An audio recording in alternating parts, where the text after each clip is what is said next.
Hello guys! Hello! This is for Earth Signs, Virgo, Capricorn, and Taurus. Welcome dito sa aking channel. Kapalaran 888, welcome.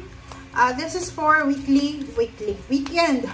Tarot reading para sa Earth Signs, Virgo, Capricorn, and Taurus. Saturday, Sunday tayo guys. So, tingnan natin kung ano yung message. First message natin is deep replenishment, retreat, rest, and be health. Okay. Next is soul family. Call in your tribe. You don't have to do it alone. Okay. Earth signs. Makinig kayo ha. Sa weekend na to, Saturday, Sunday, sinasabi ng barahan na kung wala ka namang importanteng gagawin, 'di ba?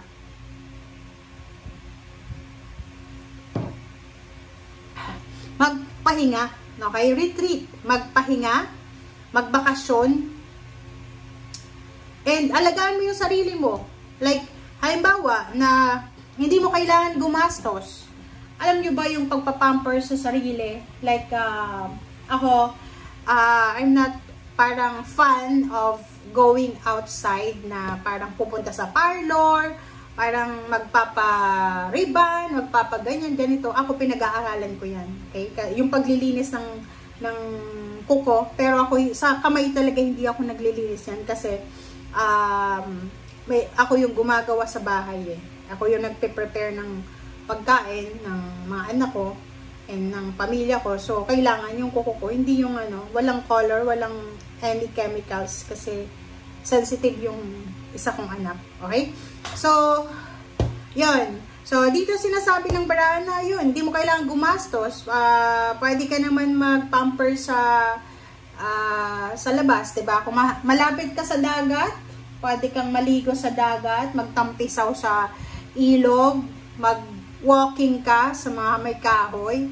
Okay, yun yung namimiss ko, diba? Sa Pilipinas, yung parang sa probinsya lalo. Kahit saang lugar, pwede kang mag-walking. Dito kasi ngayon sa amin is summer, so mainit siya. Okay, so, dito sinasabi na retreat, rest, and magpahinga or relax, parang ganon. So, gamitin mo yung weekend na to para makapagpahinga, para ma-replenish yung energy mo eh. Kasi baka masyado ka nang pagod, masyado ka nang, drain na yung energy mo, exhausted ka na kailangan na ng pahinga. Soul family, may mga problema ba kayo? OFW ka ba? Masama ba yung pakiramdam mo? May kagalit ka? Naiinis ka sa kapamilya mo? Tawagan mo sila.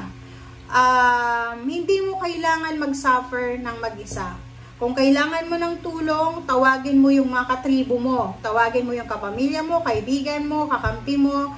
Basta sinasabi sa'yo, this weekend, huwag tayong mag-iisa. So, ibig sabihin, kung naboboring ka, pwede kang, like yung mga OFW, diba? Pag halimbawa na you have the right to go outside pag weekend, yung mga day off nyo, diba? Pwede naman yun pumunta sa bahay ng kaibigan,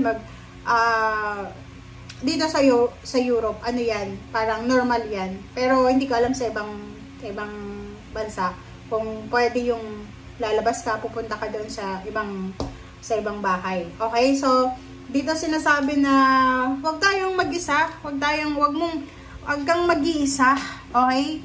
Kasi, mas maganda pag may kausap ka na personal.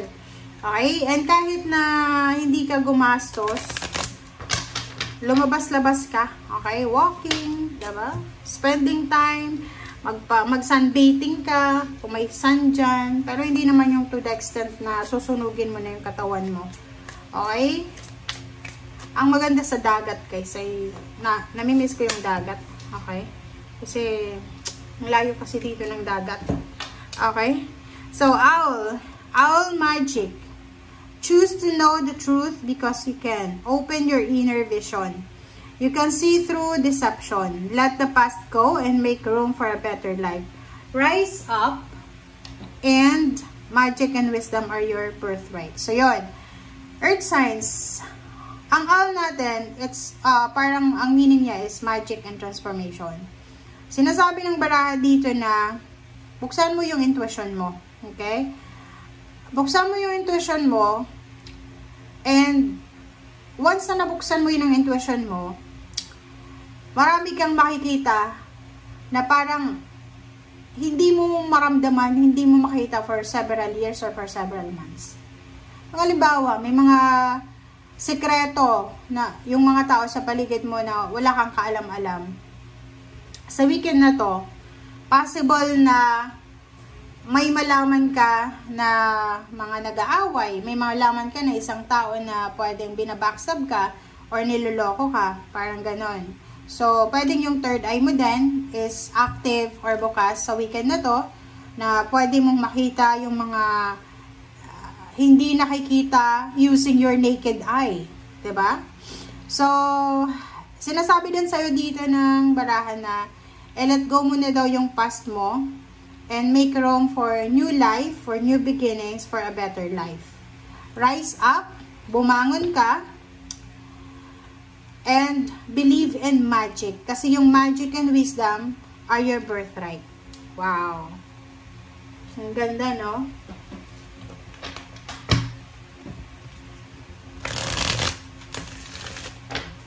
Alright, so tingnan natin. Earth signs, Virgo, Capricorn, and Taurus. Okay, first card mo dito is Magician. So, it's double confirmation, yung Magician, the Hermit.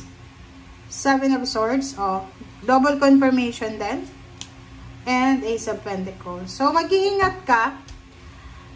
Because talagang marami kang makikilala or marami kang malalaman or mararamdaman na manluloko sa weekend na to. Kumbaga, matagal mo na siyang kilala, matagal mo na siyang kausap, pero hindi mo pa rin nalalaman. So, magically, diba, para siyang isang milagro.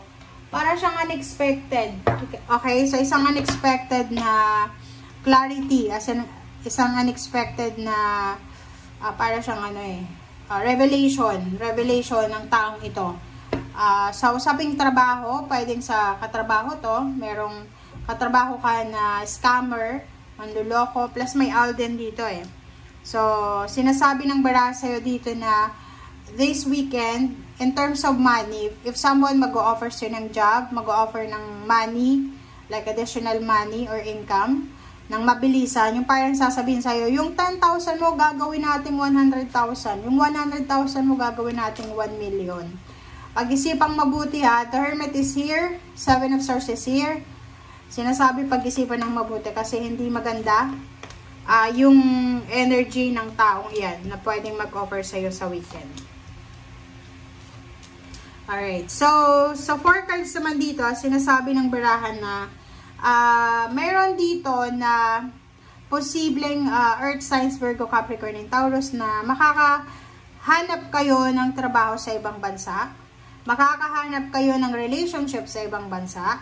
But nakikita ko sa'yo, if you are married na Earth signs, Virgo, Capricorn, and Taurus, posibleng kayo ay makakapunta ng ibang bansa para makapagtrabaho or makapag-asawa ng iba. Kasi possible kayo na maghiwalay ng current na relationship mo. Lalo na kung boyfriend, girlfriend, live-in partner, possible kayong magkahiwalay. Okay, for Capricorn, Page of Wands, sinasabi ng barahan na nakafocus ka sa future mo, Capricorn. So, forward movement ka. Maraming good things, maraming plano para sa future ang nasa isip mo.